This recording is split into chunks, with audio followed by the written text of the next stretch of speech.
Pwede ba kayo magrenta ng sarili niyong proton ele? At sabayan niyo sila? Yes. Sa kanyang ginagawang test? Opo. Para mabilis. Oo. Pag sabing wala, negative, Wala, negative, lipat, alis kung sila. ano gusto nyo. Lipat, Walang reasonable belief. lipat, para Iba mabilis. na ito. Iba na ito kung wala talaga tunnel, yung proton helix, bakit pa kayo nandito? So, Yes. Oo. magrenta kayo. Para Yes. mabilis. Oh, okay. Oo. Para pag na-test nyo lahat ng grounds doon at wala na talaga makita, there's no reason for them to stay in there. Permahan kami dito. Para lalaki sa lalaki ron. Baka naman kanina nga noon sabi niya Photoshop daw yung anong tawag dito, tunnel. It turned out totoong-totoo pala yung tunnel. O di sige dito ngayon. Permahan kami. Oo.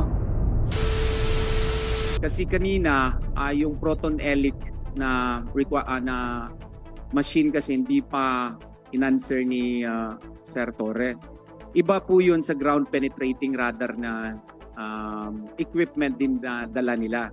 Meron kasi kaming more or less reliable information na yung proton helix it's like a scanner which scans underneath kung anong mga nakalagay. Para siyang X-ray pero lupa, yung mga ganun. Sa pagkaintindi ko, para siyang sonar ba na nakikita mo negative po sa dalawang test nila na wala talagang tunnel sa loob. And we were informed na alam na nila ito even Ang information po. may nagsabi sa amin kaya nga gusto namin siyang tanungin. Meron silang proton helix and we can summon also the person Si Chairman po. Kay Chairman po. sa ano po kung ano ba talaga yung resulta at saka magpa-conduct din tayo ng proton helix tests. No? Kami nag-isip kami niyan kasi iisip kami yung mga lahat po ng motions na naisipan po ng mga abogado, nagawa na po namin lahat yun. Oo. Pero yung proton helix kasi kami, balak din kaming magkuha. 90,000 ata ang charge sa amin, no? Magpa-scan ka lang, ganun kamahal, no? So, gusto naming malaman sa kanya kung positive ba yun o negative kasi this is really a very high-tech equipment. We were told. And this can scan the ground and determine whether or not there is in fact a tunnel. Oo. At alam namin na yung hinire nila, negative po dalawang beses po. So, if the proton helix which they in fact used, provided negative results, then why are they doing this? So this is not anymore a service of warrant of arrest. Attorney, formal po rin yung nire-request yan na magkaroon din kayo ng sarili nyong test. Kung willing kami na magpa-proton helix din kami. Excuse me po, magpa-suspend lang po ako kay Chairman. 1 minute suspension lang. 1 minute suspension. 1 minute suspension. Na resume. Merong suggestion si Senator Robinson Padilla na in the interest of justice, transparency, fairness, and everything. Kung mag-proton ele kayo, General Torre, we will allow people from Kingdom of Jesus Christ to rent also their own proton ele para magkakaroon kayo ng transparency doon sa area. Para pag sinabi niyong negative, titingnan rin nila kung negative rin sa kanilang equipment.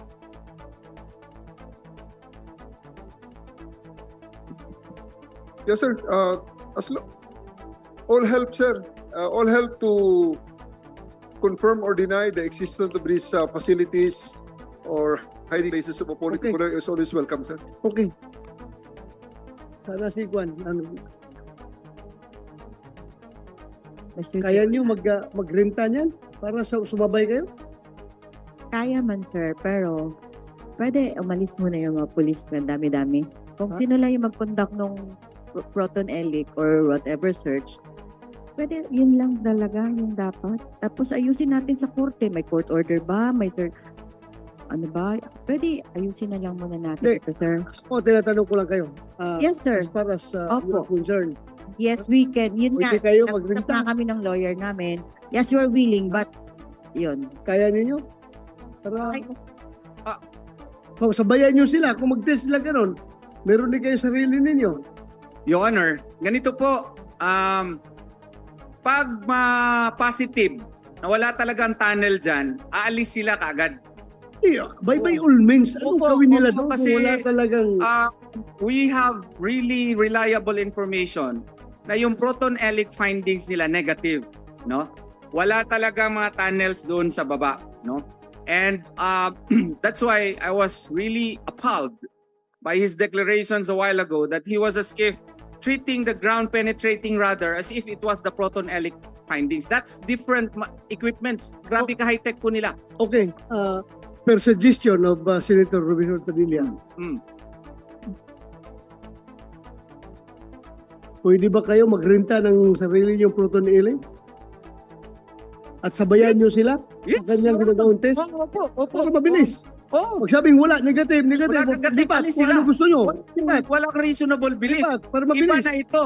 Iba na ito kung wala talaga tunnel, yung proton elic. Bakit pa kayo nandito? Kaya nga. Yes. To expedite everything. With the declaration of the yes, Your Honor, we're willing. Magkano renta kaya niya? 90,000 ata daw. So you're willing to spend for that? Oo. Sige, gawin natin ito. Sabi naman ni General Torre, he welcome that suggestion.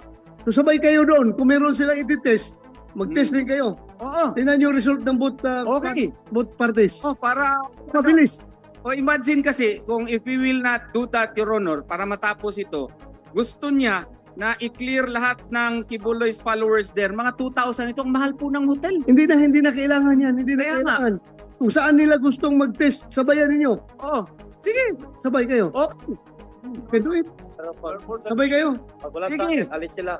Wala kaming problema doon. Oo. Sige. Proton elic, Your Honor. Ganito. Para ganito. Very fair. May proton elic kasi proton elic yung dinala nila eh. Oo. Kung saan sila mag-scan, pero actually, Your Honor, we were told, maski malapit lang siya, pwede mo na i-scan. Ganun siya ka-powerful. Makukuha na, maski ilang meters po. Kaya nga. So, Yes.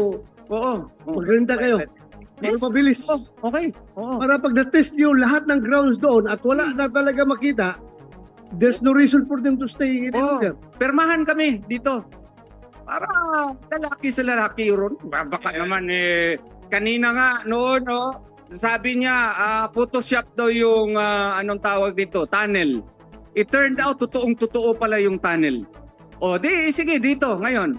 Permahan kami. Oo. Wag mo na. 1 minute suspension.